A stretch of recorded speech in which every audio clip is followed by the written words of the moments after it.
So eto na nga po mga idol, Los Angeles Lakers may panibagong starting 5 lineup na gagamitin nila sa kanilang mga susunod na game.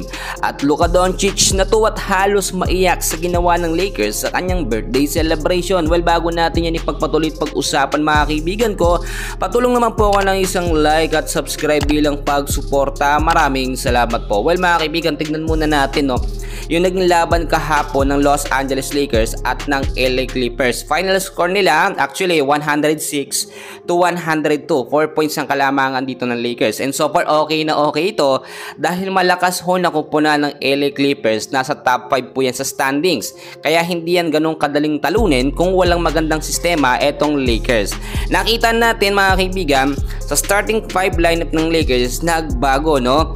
Usually ginagamit ng Lakers, nandiyan lagi si Rui Hachimura, LeBron James, Jackson Hayes, Austin Reeves at si Luka Doncic. Solid talaga yan. Pero dahil injured pa rin po si Rui Hachimura, ginamit muna si Dorian Finney-Smith, no? And naging effective naman mga kaibigan. Nakita natin, no, maganda yung naging sistema ng Lakers dahil nga po hindi lamang si Dorian Smith ang ginamit nga po ni JJ Redick sa sistema.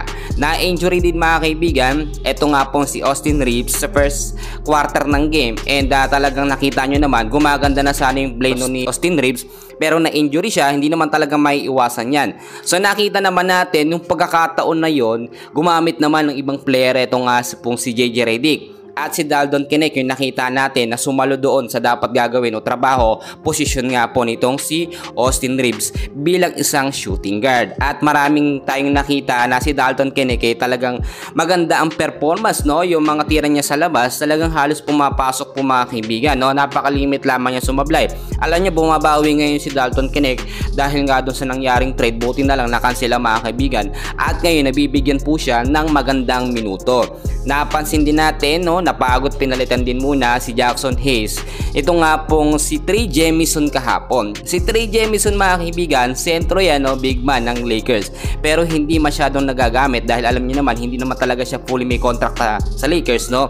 Pero ngayon nakita ng Lakers yung may ambag nga po ni Trey Jemison kung ikukumpara kay Alex Len, no? Yan ang sinasabi natin. Yung panibagong player na yan o tatlong bagong player na yan, asahan nyo na mas magagamit sila sa starting 5 lineup ng Lakers kapag may mga injury pa rin. Kapag hindi pa rin okay si Austin Reeves at etong si Rui Hachimura, gagamitin pa rin yan mga kaibigan. So tandem yan tatlo na yan at asahan natin magandang ipapakita nila. Dorian Finney-Smith, Dalton Knecht at Trey Jemison ang mas lalong magpapalakas sa Lakers. Pero itong sinasabi ko sa inyo, pinaka number 1 na wag mai-injury sa Lakers mga kaibigan dahil mahirap silang palitan. Etong si LeBron James at si Luka Doncic. Sa tingin nyo, kapag na-injury yung dalawang player na yan sabay, sinong ipapalit sa kanila? Actually wala, no? Dalawang superstar yan. Yung mga ibang player na sinasabi ko, no, mga star player ng Lakers. Kaya hindi sila pwedeng mapantayan ng kahit sino mga player po na available ngayon sa Lakers. Pero syempre, magdedepende pa rin yan sa sitwasyon at lalaban ng Lakers. Nandyan si Austin Reeves, no? Nandyan naman si Jackson Hayes, si Rui Hachimura. Huwag din sana sila ma-injury. Kaya mga kaibigan, no, tignan muna natin yung mga minuto. At kung bakit ko po nasabi na naging effective nga yung tatlong player na yan. Si Jackson Hayes kahapon mga kaibigan, meron 26 minutes of playing time, may isang rebound lamang, 2 assists at 5 points. Samantalang kung titignan naman natin mga kaibigan, si Trey Jemison, merong 22 minutes of playing time, merong 6 rebounds at 5 points, no? Lamang ng ilang rebounds etong si Trey Jemison. Di nakita natin medyo agresibo talaga si Trey Jemison. Siyempre, pakitang gilas siya, no, sa coach ng Los Angeles Lakers para mas mabigyan pa siya ng mga susunod na game na mahabang mga minuto, no? Si LeBron James, grabe mga kaibigan, sa edad na 40, tignan nyo naman 37 minutes of playing time, merong 13 rebounds, 3 assists at 28 points. Luka Doncic, walang duda, superstar, 35 minutes of playing time, may 2 rebound, bumaba yung rebound niya dito, may 5 assists at 31 points, and so far napakaganda niyan. Ito namang si Dorian Finney-Smith, 31 minutes of playing time, ang haba niya mga kaibigan. Siya ho kasi nasa starting 5, meron ho siyang 5 rebound, 3 assists at 7 points, no? Austin Reeves na injury kasi 9 minutes lamang at 6 points po yung kanyang naitala. Pero kung titignan nyo mga kaibigan, Dalton Knecht, no, 18 minutes of playing time, may 1 rebound, 1 assist at meron hong 8 points.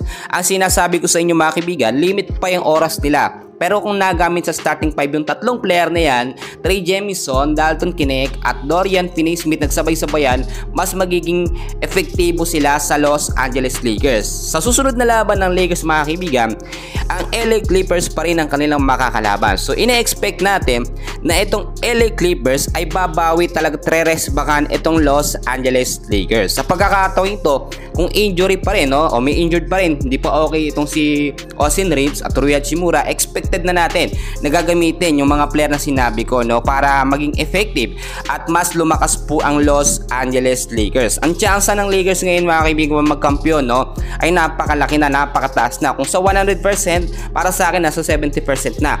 Dahil nga po simula nang pumasok si Luka Doncic dito sa Lakers, nagbago yung sistema. Dati kasi laging binabash ng mga bashers ng Lakers, no, yung lineup nga po ni JJ Redick nung nandyan pa si Anthony Davis. Small ball lineup daw mga kaibigan, which is hindi makakapasok sa playoffs. Pero ngayon, etong si Luka Doncic, nakita nyo naman, binago ang sistema ng Lakers mga kaibigan. Hindi man natin napapansin, pero si Luka talaga ang bumago sa sistema ng Lakers, no. Well, pag-usapan na rin kahapon mga kaibigan, grabe yung ginawang pag-welcome, no, ng Los Angeles Lakers, no. Ito nga po kay Luka Doncic, sa kanyang unang birthday, no, 26 years old na siya dito sa Lakers. At talagang napaka-warm ng pag-welcome ng Lakers, no. May mga kaibigan, tuwan-tuwa si Luka at halos maiyak po siya. Tila nakakuha siya ng isang pamilya dito nga po sa Los Angeles Lakers. So far, ito muna ang update ko sa inyo. Meron pa mamaya, no? And please huwag niyo kakalimutan mag-like and subscribe. Maraming salamat po.